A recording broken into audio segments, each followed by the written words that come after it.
So now that we had a chance to give an overview of reactive streams, it's time to do a little comparison between all the different programming models that we've either covered in this class or you're undoubtedly familiar with just because you've been programming in Java before. And then we'll talk about the pros and cons of reactive streams.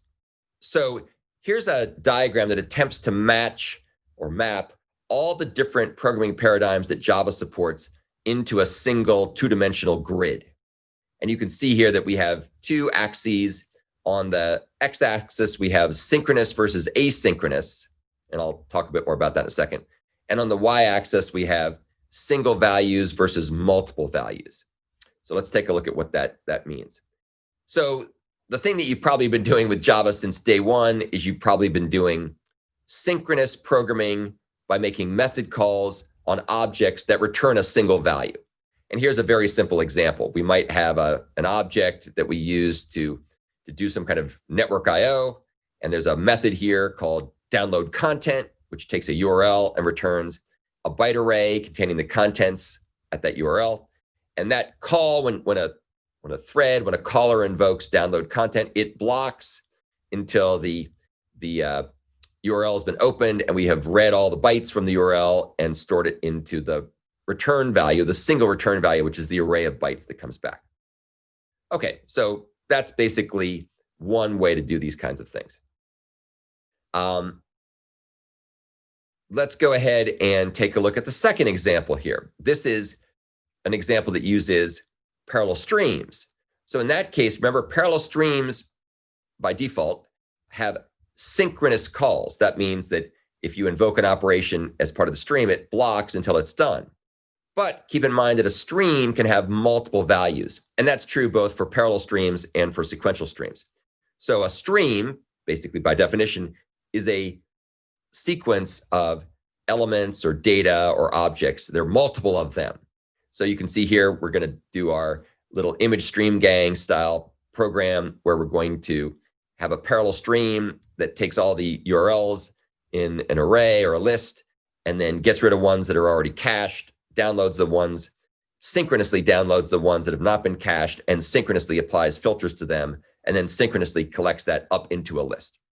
So that's an example of synchronous multi-valued, asynchronous multi-valued abstraction that's provided by Java. Now let's start getting into the interesting stuff, at least the stuff that maybe is not as intuitive until you took this course. And what we're looking at now are asynchronous abstractions where you're not blocking the caller, but we're still returning a single value. And of course, that is squarely what completable futures do. So a completable future, as you know, runs things in the background and it gives back a single value, which is the completable future to whatever you're dealing with. So here we are multiplying, we're reducing a big fraction asynchronously and then turning it to a mixed fraction and then printing it out. So there's a single value that comes out each step along the way, but this is running asynchronously in the background. It doesn't block the calling thread. And then last but not least, we have the asynchronous multi-value case. And we're going to take a look at two different variants. One variant, which we've also covered recently when we talked about the image stream gang program, is where you take sequential streams and then cross-cut that with completable futures. So as you can see here, as we talked about recently, you have a sequential stream that kind of structures the flow of control, and then you have each of the behaviors being run asynchronously using completable futures. So what you get is you get asynchronous computation because you have completable futures, but you have a stream, so you get multiple values. So that's a way of getting essentially the cooler side of reactive programming with Java 8 features. And then last but not least, we have reactive streams, which are inherently asynchronous with multiple values. So we're not combining streams and completable futures. This is actually a single paradigm that bakes in this concept of being able to do asynchronous programming with flows or streams or fluxes or observables or flowables of values that come back. And this particular example, which we will look at later, is one where we're taking a list of URLs. That's from iterable, because that's an iterable abstraction. And then in parallel, we're going to run the processing in a scheduler, which in this case is going to be a thread pool. and then we're going to asynchronously download and store the image, and then collect everything up and block till we're done. So we'll talk more about those operations later.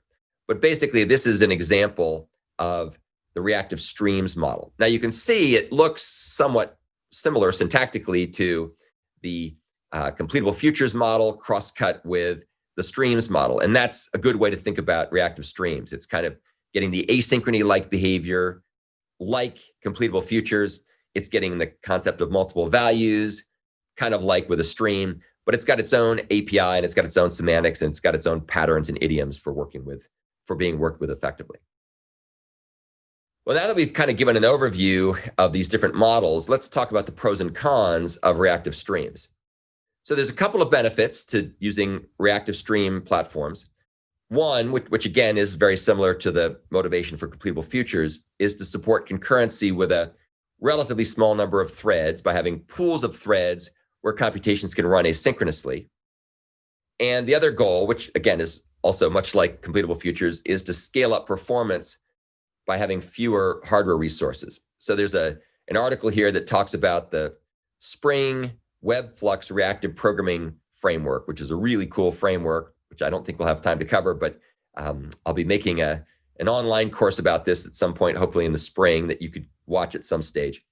And what this does is it demonstrates that if you have reactive programming using the abstractions we've talked about with things like RxJava or Project Reactor, you can scale up your performance much better and keep latency relatively low as the number of concurrent users or concurrent work sources goes up. Whereas if you do the more traditional synchronous ways of doing stuff, the performance starts to fall apart because you have too many threads and you're having lots of contention for the underlying multi-core resources, whereas the reactive models scale up a whole lot better.